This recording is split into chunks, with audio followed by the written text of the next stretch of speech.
Hey everyone, it's Bree. I'm back with another scrapbook process video for the SpiegelMom Scraps design team. And I am showing y'all two sequin mixes that were released in April. One is Spring Fling and the other one is Magical Unicorn. I actually only use Magical Unicorn. I'm going to be using Spring Fling on my next design team project that will be up on Monday. So I'm prepping some white cardstock with some white gesso, and to the right I have a pattern paper from Chamel. It's her line Sparkle City, and I'm going to be fussy cutting those flowers. I had an idea that I was going to have a color scheme that was going to be pinks and purples and of course the white. So this paper completely inspired me, as well as it matching the Magical Unicorn sequin mix perfectly. So I'm going to be fussy cutting these flowers, and I don't make you watch all of it. I do leave I think a couple in there, and then I do most of them off screen. Now I did prep my cardstock with the gesso first, that way it would have an opportunity to dry, and that way it would be ready for me as soon as I was done fussy cutting. I'd like to make my process as seamless as possible. That way I can just keep creating and not have to stop and then get a little like lost. Sometimes I do that. I don't know if you guys do that. But if I'm waiting, then I kind of lose it. So I kind of like to keep everything going as much as I can. Obviously, that doesn't happen for every project, but if I can, then I try to make it happen. All right, so I should be done fussy cutting here in just a second. And I am. There you go. All right, so I'm going to be playing with the Distress Oxide sprays that I picked up at Hobby Lobby. This one's picked raspberry, and then I'll be bringing in a wilted violet. So I am just honestly having fun and spraying some water and just letting the color run and blend, or not even blend because it doesn't have a color yet, another color, but I'm just letting it run and just being really, really creative. That's one of the funnest parts of mixed media for me, is just seeing what I can create on my background and mixing colors and seeing how things look. Now, when the Distress Oxides do dry, they tend to, they're not as vibrant, and so I am going to go back in with a couple shimmers and add some additional color. But I love the Distress Oxide sprays. I love the actual ink pads. I love doing mixed media with those. And I had seen the sprays, so I thought, oh, let me try those, because I love anything mixed media wise. So I love to play with all kinds of different product.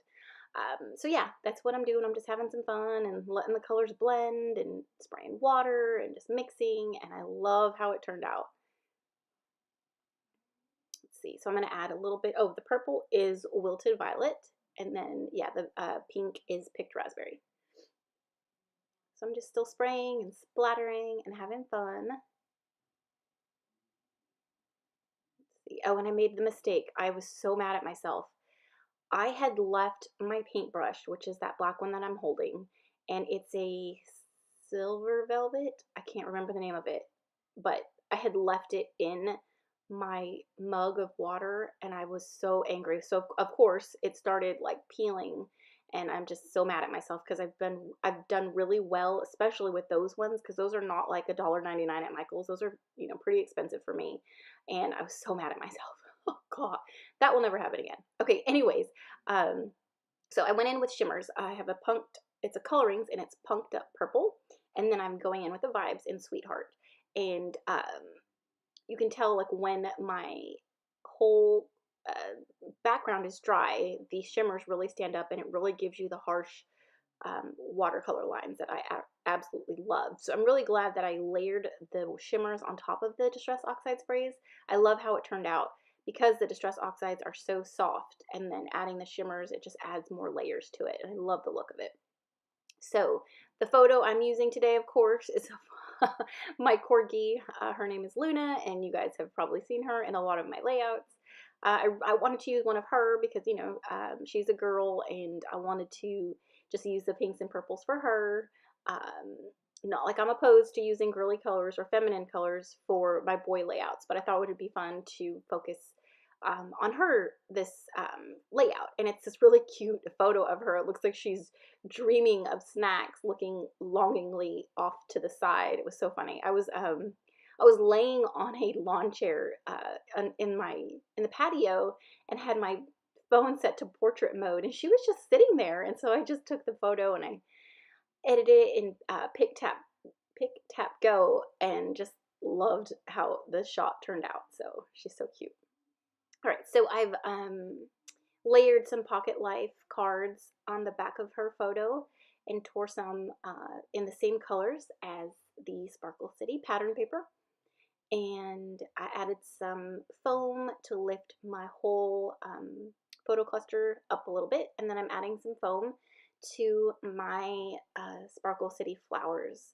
I did want a little bit of dimension to raise it off the page, and so I add a little dimension here and there to some of the floral pieces. So I'm just tucking and layering. That's like one of my favorite things to do when I fussy cut any like floral pieces, is layering and adding dimension and tucking things here and there. That is like the best rewarding part of fussy cutting, because fussy cutting is not, I mean, I don't mind it, I'll do it, but it is very tedious. So it makes it all worth it when you have all these pieces that you can tuck and layer and just make a cute embellishment or piece or cluster is what I'm trying to say, around your photo. Yeah, that's what I'm doing. I'm just kind of seeing where each piece looks best, and then I'm going to go ahead and apply adhesive and get it stuck down. Let's see.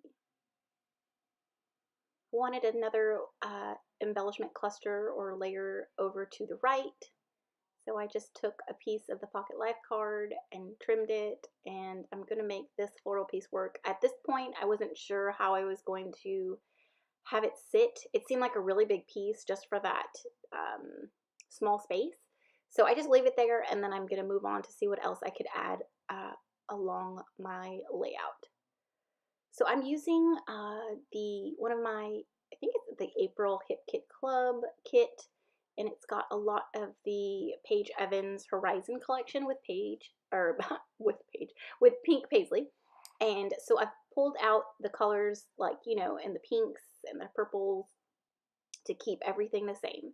So these are exclusive acetate alphas from the Hip Kit Club, and I chose to write Luna's name because I thought I loved how it looked, and it would fit perfectly on the mixed media background. It, like, her name fit perfect because I had chosen the word happy from the 6x12 cardstock sticker sheet, and I didn't know what to put. I was going to put happy dog or happy doggy, but I love how her name fit perfect, so that's why I chose Luna. So my title, of course, is Happy Luna, because she was, I mean, she's not smiling there, but you know she's happy because it looks like she's honestly dreaming about treats and what she's going to get as soon as we go inside, because, you know, every time we go outside and come back in, she gets a little treat. So yeah. So that's what I did with that floral piece, is I ended up trimming it, and I love how it looked. I just cut the flowers in half and spread both, put one on the corner and then one back in my main cluster. Just flipping through these 2x2 paper pads, and I don't see any that I like.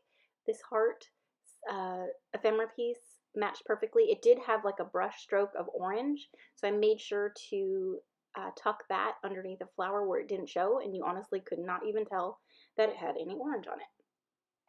I'm going through the Dear Lizzie, not sure what this collection is called, but the sticker sheet, and I'm picking some pink hearts off of it and spreading those around. I've got this sticker sheet from the Pick Me Up collection by Paige Evans. Is it Pick Me Up? I think it is Pick Me Up. But I don't think I use any of them. No, I don't. So I go in to my favorite part, and I'm adding the sequins.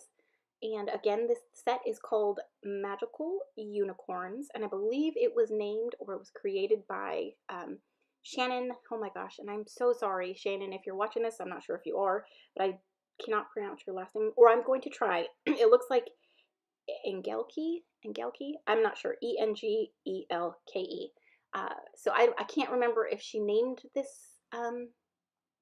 sequin mix. She might have. But it's such a cute name, and this mix is absolutely gorgeous. Gosh, Jody really knocks it out of the park with every sequin mix that she creates. They are stunning. Like, look at them just laying on my mat. They're so pretty.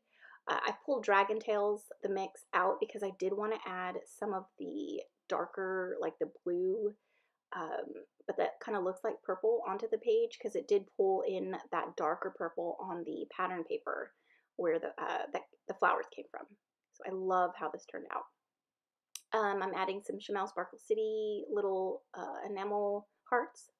And the tool that I'm using is a crystal katana. I know I've explained this before in a few past videos. I know it's expensive, but it does come from Hobby Lobby. And I don't know if y'all are familiar with, or if you guys knew that. It doesn't come from Hobby Lobby, but you can purchase it online, but they also carry it at Hobby Lobby, in case you didn't know. And you can use a 40% off coupon. So it was $24.99 at Hobby Lobby, and I used a 40% off coupon. And honestly, it's worth it because I did have the Jewel Picker by Marvy, and I loved it. Oh my gosh, I love that tool. But once you get adhesive on it, it loses its stickiness, and you can't peel it because then most of the thing will just come off. But the crystal katana, you can actually scrape the wax, and it'll be as good as new. And I believe there are replacement tips for it. So, in my opinion, it's worth it. And especially because I use it so much for sequins, and I love adding sequins to all my projects. So definitely check that out at your nearest Hobby Lobby if you can, or you can get it online. But yeah, so I just added some more of the shimmers and then some of the distress. No, I don't even think I added more shimmers. I added more of the distress oxide ink just to add a little more color.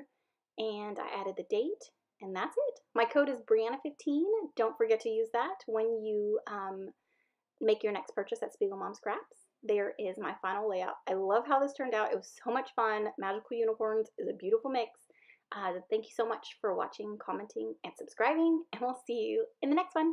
Bye.